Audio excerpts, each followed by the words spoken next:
Hello everyone. তো দেখতে পাচ্ছেন গণপ্রজাতন্ত্রী বাংলাদেশ সরকার মাদকদ্রব্য নিয়ন্ত্রণ অধিদপ্তর নিয়োগ বিজ্ঞপ্তি প্রকাশ পেয়েছে।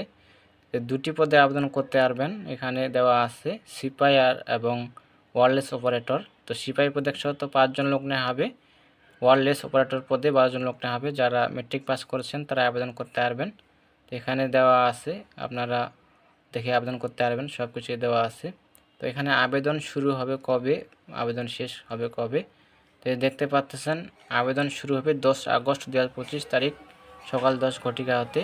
আবেদন শেষ হবে 31 আগস্ট 2025 বিকাল 5টা পর্যন্ত। তো এই মাসের 31 তারিখ লাস্ট ডেট। যারা আবেদন করতে ইচ্ছুক তো দেখে আপনারা আবেদন করতে পারবেন। তো এই ছিল বিষয়। সব ভালো থাকবেন, সুস্থ থাকবেন। দেখা হয় পরবর্তীতে নতুন কোনো সার্কুলার নিয়ে। আর যারা নিয়োগ ভর্তি পেতে চান অবশ্যই চ্যানেলটিকে সাবস্ক্রাইব করে সাথে থাকবেন। যারা ফেসবুক থেকে দেখবেন অবশ্যই ফলো দিয়ে সাথে থাকবেন। ধন্যবাদ সকলকে।